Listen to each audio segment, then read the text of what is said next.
Dylan Love here for Token Metrics TV. Check out this car. Look at this car labeled NFT The Movie. We're here with Jeff, Sean, and Danny, who are making a movie about NFTs. Let's hear what they have to say. So it's about the young, the old, the blind, the whatever, who are doing NFTs that typically don't have that voice. They can't get into the, no offense, can't get into the $2,000 ticket. And even if they did get in, it wouldn't be accepted. Yeah, that's why we're here. Right? Yeah. Exactly. So really what this is it's about people telling their stories. And I've cried more in talking to these people than I ever have. One guy, most genius guy on the planet, he didn't have money to get here. He got staked by somebody else just to be here. Mm-hmm. Silicon Valley couldn't afford him. Let me show you. Let me show you something. You want to see something crazy? Yeah, bring it on. It's going to blow your mind. You can actually step inside of a virtual gallery, and you can walk around if you have the VR glasses, virtual reality or augmented reality glasses. And this is it's bad lighting probably, but this is a virtual reality gallery that's loading.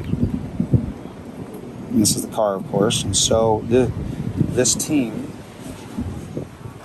Heidi, Joshua is the artist in here, Will, and Cam made all those. And so you can actually walk inside of there with your glasses on and walk around the gallery. Virtual art museum, basically. Virtual art museum, absolutely. So they put NFT The Movie in there. That wall is all NFT The Movie. And we might even have our own building that will be attached to that so people can walk through and into. So they're actually in this building. The people who built that, they built it within like 30 days. Wow. Yeah, everything here came together in like the last month. Is that right? Yeah. Wow. Yeah, Ken Bozak. Good deal.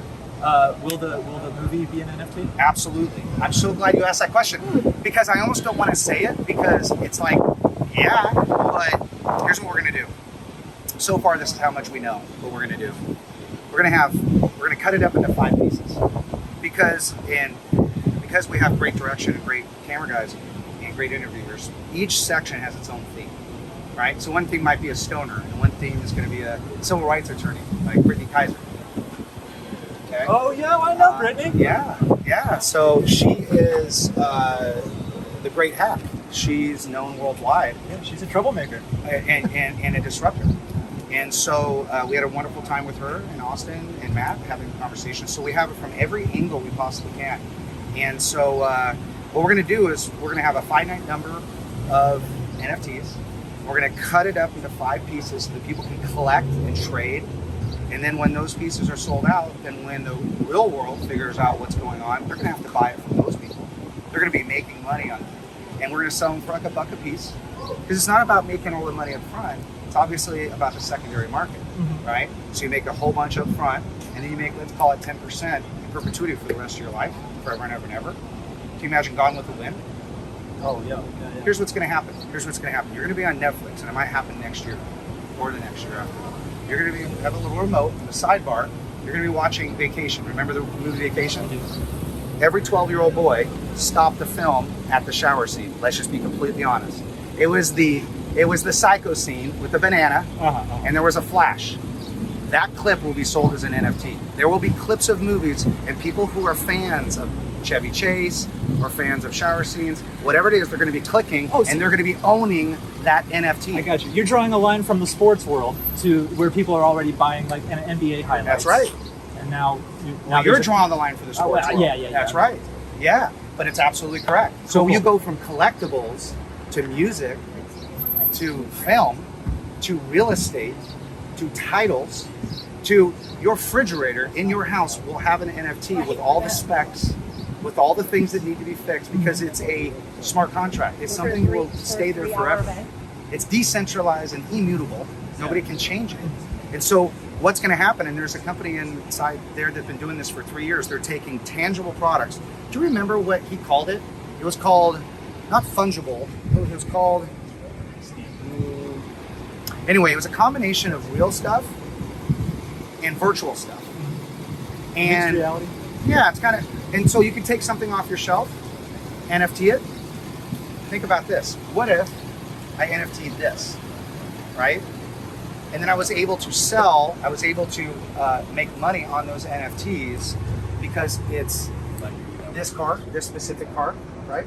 So because I own that, now I can fractionalize and I can make money from it. I don't even have to sell the car if I don't want to, but I can sell the NFT. Great. I'm going to guess this is not your first movie that you made. Actually, it is. Your first movie is an NFT. He's the movie guy.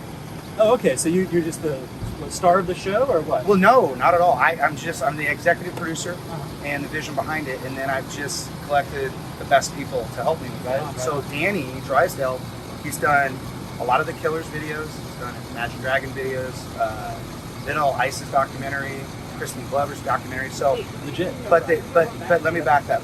I know where you're going with the question. So familiar with Brock Pierce? Unfortunately. Great guy. So he ran for president last year. Why? Why did he do that? He's got a great heart. And so what happened was, he called me and said, Jeff, I want you to be one of my delegates. I was like, absolutely. Within 2 months, I was the director of Utah. And for the first time in recorded history, he was voted for in the blockchain in Utah. It had never been done before. I know nothing about politics. The point is that if you're willing to pick up a bag and not look at the tag to see whose name's on it, you're going to go a long way. And so when I was in Puerto Rico about 4 months ago, I saw everybody have a little bit of, all my friends who are so smart, smarter than me. I barely graduated high school. They were all wondering what this NFT thing was. And I'm like, wait a minute. The richer, smarter, more handsomer people and faster people than me are running to it. I'm going to take 2 steps back. And I'm just going to put a camera in your face. Because everybody, and I say this all the time, it gets old, but everybody's tuned into the same frequency. And I didn't make this up. It's called WIIFM. It's called What's in It for Me. When that oxygen mask pops down from the airplane, you put it on your face first. That's self-sufficiency. Yeah. Then you help the little freaking kid who's crying, right? So our whole community is about, dude, Airbnbs are free. My website, if you guys go to NFTthemovie.com, completely 100% free. You can watch this movie today. No, that's the website. We're making the movie right now. We are here filming it. But the point being is the contributions to the place we sleep. I won't tell you who it is, but we got a $1,000 donation in the middle of the night. We're doing it on a prayer, and it's because these guys are doing it on a prayer. And so I love everybody on the other side of the aisle. I've been there at to the Bitcoin conference. Yeah. Thanks for clarifying. They don't know what the other side of the aisle is. I love them all, and I've been there and I've put those conferences on, and that's why I love Brock Pierce. And I'm going to tell you guys a story because maybe some people have a misnomer about Brock. Yeah, please. Okay. I was in Puerto Rico 3 years ago, and we were all going to this cryptocurrency event, and there was this minivan that rolled up. It wasn't a chauffeured van, it was some dude's minivan. So we all piled in, and I got in the very back because that's where I like to sit. Brock comes back with his silly hat. We all love his hat. He comes in the back. I'm kidding, Brock. And he sits in the back next to me. There's a multi-billionaire. Yeah. I can only imagine. I'm like, dude, what are you doing? He's like, I love the back seat. I'm like, oh my gosh, that's not the story. So we're sitting in the back seat. I'm freaking hungry. We'd been traveling, sleeping on park benches till our Airbnb was done. And somebody said, dude, should we take off? And I'm like, yeah, let's go. I'm freaking starving. Brock's like, no, let's wait for the last bite. I was like, you're my man. Yeah. I failed the hunger test. He should have had chauffeurs. He should have had guards. He should have had a freaking, if they have a limousine in Puerto Rico, which I doubt, but if they had a limousine, he should have been in it. But no, he was in the back of the van. He waited for the last guy, and he showed up with all of us like a normal guy. And that's when I knew, nobody's perfect, but that's when I knew, I'm like, you know what? He actually cares about people. I'm much more of a jerk than Brock is. 10 times. Right, Sean? Sometimes I get a little bit impatient, but dude, that guy has a heart of gold, fully misunderstood. The people that are involved in the NFT world, it doesn't have to be the billionaires. Matter of fact, it's not. Miss Team Crypto was just presenting. She minted an NFT live on stage. We just interviewed her yesterday, and I think it was, I'm going to mess it up, but her dad was there, and then Crypto Mom, like Dad's friend, was there. It's a family affair. That's the other thing. Like, people are bringing their kids. Did you see the 2 young men with Mark, with the white shirts? I don't think I did. 20 years old and 18 years old, murdering it. Yeah, They're going to be doing stuff with us with NFTs that will just completely blow the hat off your head. And they're 18 and 20 years old. And they're very polite. Yeah.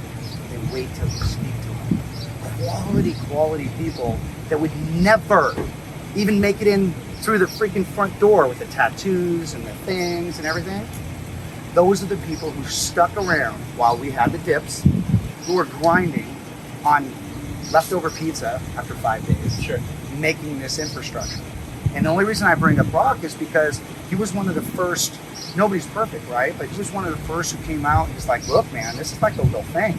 And I'm gonna help you. He helped dozens and dozens of companies with his influence. And now they're doing wonderful, wonderful things. I mean, you look at Tether, right? You look at EOS. I mean, I can name about 100 different things. He's got a finger in a lot of pies. Right? He doesn't have a finger in this pie, and it doesn't matter. He's just a dear friend, and I just wanted to explain that to you, that I think he's a wonderful man. Cool. What else do we need to know about your movie? When is there a release date? When is it coming out? How do we watch it? Great questions. It's so different now. You guys are the ones who know all the film stuff. You know that there's distribution, and you have to wait, and you have to pander. If I'm not mistaken, Napoleon Dynamite, after all said and done, capitalized at about $6 million, something like that. No, they sold it 3.5 plus something. Yeah. So they get back in, or so let's call it 5 and change, whatever it's all said and done, right? We don't have to go to Hollywood to get this thing done. We're going to finish the NFT, and then what we'll do is we cut it up into little pieces, right? Those 5 pieces. Let's say we had 5 million pieces. We're going to launch that roughly, let's call it August. We'll submit to Sundance to see if they'll accept this. Even just being accepted would be just an honor. Of course. I live in Utah. I have an office on Main Street, Park City. And then hopefully we'll be invited to the festivals, because we want the lay people to understand this is not about Beeple. Beeple's a wonderful man, but it's not about a $66 million collage of pictures that you put in an NFT, right? I mean, Andy Warhol's, all this other stuff. It's not really necessarily about that. What it's about decentralized finance. It's about people in Africa right now not needing a central bank and doing transaction with each other with this crypto. Now they're going to be able, let's say somebody plays the guitar with their freaking toes and they do an NFT album. They don't need a freaking record label. They don't need MCA, no offense to MCA, because I know people who work there, or Hollywood. They're going to mint that thing, and everybody in their community is going to be like, dude, that guy's the best freaking toe guitarist on the planet. The reason I say this is because the Pope had him play it. One of those guys, he didn't have any hands, and he played for the Pope. Well, the people who are into that personality, the people who love that guy, they will buy that NFT. He will bring that money. Nobody gets to touch it. Yeah. Right? Instead of like doing the whole thing, putting it on the public to get the views, to get the money in the back end, we're like, no, why don't we get it on the front end? You guys are at the, let me shake your hand, because you're at the right place at the freaking right time with the right people and the right bus going in the right direction. Yeah. This place right here, if there was a dot on the map of epicenter for NFTs, it is literally down that hall. Yeah. There's a gentleman inside speaking right now that is arguably the king of NFTs, next to the prince, who is Ken Bozak of NFTs. It just so happens Ken likes marijuana, right? So do people with glaucoma and have bad backs, Yeah. right? What's wrong with that? Nothing. No judgment. Yeah. None at all. But if he walked in with a necklace full of fake nugs, which he does have on his neck, he never would be allowed in a room like that, which is unfortunate. This is a super interesting thing to me, because we're seeing, I don't want to call it, it's not a class divide. It's more it's more interesting than that. But it seems to me that Bitcoin is now leaning towards the way of fiat legacy finance. And if you want true crypto action, it's conferences like this side event. Well, the side event. It's a proper conference. But you know what I'm saying. I do. The true spirit of crypto is more alive here than it is there. I'm glad you said that, because in society it always happens like that. Yeah. You can read the scriptures of any book, the Bible, the Quran, you name it. And there's this valley dip, right? Or peak and valley and whatnot. And it's because the people in power, they don't want to lose their money. Look at all those people who have Bitcoin. They're like, no. That's not going away. I have nothing but good things to say about Bitcoin. Matter of fact, that fork that's happening right now. And what we're doing is, even though I point over there, I told you how much I love Brock. He represents both sides. Well, what were you doing before this? How did you find yourself in a position to be executive producer of an NFT movie? Yeah, that's a darn good question, bro. Usually I think I have all the answers, but I don't have an answer. I have an answer. Yeah, let me hear it. For me. Yeah, let me hear it. Yeah. So he found a blank slate. Like I didn't know anything about it, really. I knew that About it was NFTs cool. and crypto? Yeah, when I first started. So every interview I've done up until this point is like, when I speak specifically to someone, they tell me from the source, like what they believe it's about. So the actual information you're getting is from like what I consider the most raw source. So I'm compiling that with him, and then we're going to basically like create like a thesis and all these different segments that basically explain what NFT is going to do to impact the world and the environment and money, all these things. The irony is that this is the first thing I really heard any cynicism about Bitcoin being more like fiat money. I was saying it's beginning to lean that way. I was on a plane yesterday talking to somebody who was on his way to that conference, and he was talking like a banker. And he's like a dude that does like data entry or something. So he was like, just hold out, keep your Bitcoin. I would never sell any of it. It's eventually going to evolve into X, Y, and Z. It's a 10-year plan. I'm like, that's funny. There's not like the whole gold rush sensation was like totally lost on him. So. I mean, there's that element too, right? We've explored how much this is like a gold rush and what its actual impact is in the world. And like, the gold rush, whether or not it was actually real, I'm starting to doubt it now that I've researched this more. It seems like a mechanism to create new forms of civilization. It's because the result of the gold rush was California being more thoroughly established. Yeah, man.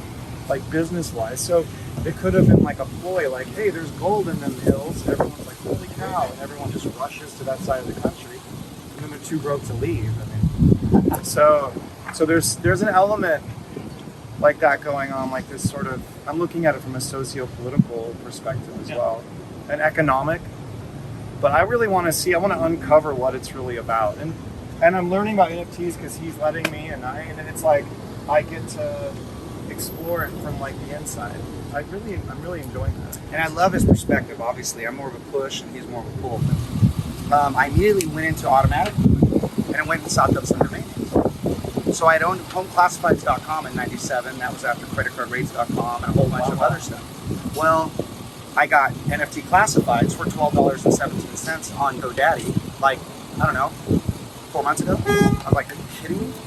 And then in the middle of the night, I'm like, are you insane, crazy? Like, you're gonna go compete with these guys. They're so, NFTs have been around for 3 or 4 years. So I put it on Facebook. I go, listen, guys, this is for my friends and family. I'm just gonna put the first bid up for $2,500. Within 5 minutes, one of my associates in Puerto Rico bought it for $8,500. I knew I had to do a movie after that, or have somebody help do the movie and make sure that it's done right, because that's ridiculous. A 6,500% increase on a domain name just because there's 3 letters in front of that. I was like, no. So we're funding this movie with that $12.17. We'll be funding the movie by selling this car, not by selling the NFT, but by selling the car. So why not?